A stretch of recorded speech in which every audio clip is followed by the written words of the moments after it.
by telling you my network marketing story. There was an associate dean that worked with me that reported to me, and at this time I was a dean of a senior college of business. And he told me that his wife had a silly little business. Now this is 32 years ago. So he represented his wife's business as being silly.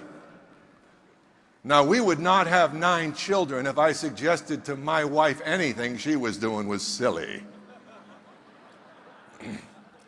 So he said, my wife Patty is having one of her meetings on Monday night and she'd love for you to attend. And after him disclosing the silly little business aspect, what would you do? You're thinking, man, that's wonderful. I can't wait to get there. So I made an excuse like I was busy, whatever. Now we're going to teach you right from the beginning what happens when you're persistent. That was the first week. The second week, he came at me again. He always got me when I was at the drinking fountain because I couldn't answer fast then. And he told me again about his wife's having her meeting. Would you please come and attend? She'd love you to attend. I made up another excuse. Now it's the third week. I made another excuse. The fourth week, I made another excuse. The fifth week, I made another excuse. Now I'm going to tell you something right now. About 90% of the people in this audience were probably gone and never thought of me again after the first or second. Are you learning anything? On the 6th invitation, I ran out of excuses. So I said, okay, I'll come this evening. And just as I was ready to leave, she came to the back door and she gave me one of these. You guys know what that means. Hold it, I got something to say. So I rolled down my window. Did you notice I didn't give it one of these? I rolled down my window and I looked out, I said, yes, and she said, remember, George, college deans do not sell soap and pills. What an encouraging way to go, huh? But I wasn't interested anyway, so that was good advice. I'm driving to the meeting, and as I was driving and getting closer to their home, I started to pray a little bit, and here was my prayer. God forbid any faculty member I ever worked with be at that meeting tonight. Did I have a problem? I had a huge ego problem. After all, selling was so undignified for a professor. No, you just have title and no money. So I got to the meeting. Things got worse. As I got into the meeting, there's 13 women. A guy about this high looked 100 years older than me, and me. Now, you can imagine me trying to hide. I went to the back of the room. Think of this. That was like trying to hide a pregnant elephant on a tight wire. So I sat back there, and they started talking about their product. And I said, thank God I'm not interested. This pill makes you jump higher. This pill takes care of arthritis. This pill you need for this one and that one. And then finally they put a little green bottle up, and this is nature's scrub brush. I said, this ought to be good. Yeah, you take it every day and it detoxifies the body. You got the picture? It's going to make you normal. Boy, I couldn't wait to get started. Well, the meeting went on. They were done with the products, and I was delighted to know I wasn't interested in a single thing. And then that little guy that looked 100 years old, he got up, and this man changed my life. He got up and he said, my name is Armand. I'm from Canada. I work in a factory in the United States for 35 years. And I make a brake shoe for automobile. And I retire. I'm now 72-year-old, and I retire when I'm 65. And one day I'm 69, 68, 69, and my wife, Peggy, she come to me and she say, Armand, you must go back to work. I said, Peggy, I work all my life. What do you mean go back to work? Why? Because we are still alive and we are running out of money. That was a human interest story to me, and I kind of liked this guy. I didn't know what he was going to say next, but I kind of warmed up to the vulnerability of his story. And then he said, my wife, Peggy, and I, a friend called us to come see the network marketing, direct selling business. And they say, don't worry, Armand, if you cannot sell.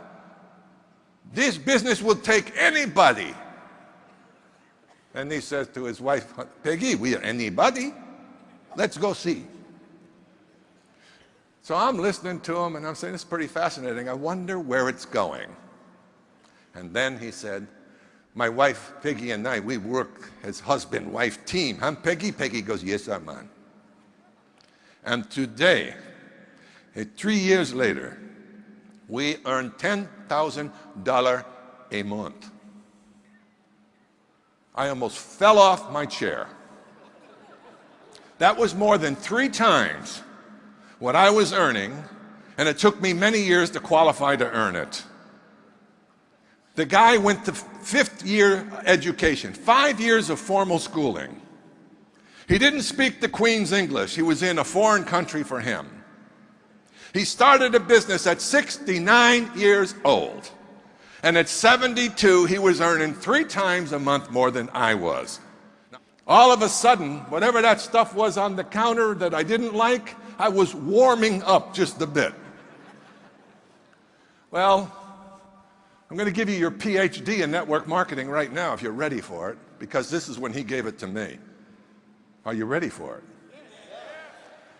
After the meeting ended, he went up to that table, and he had 2 shopping bags, one inside another. This was the level of sophistication for $10,000 a month. And he started putting those products in those 2 bags. And I went up to him, all the ladies left.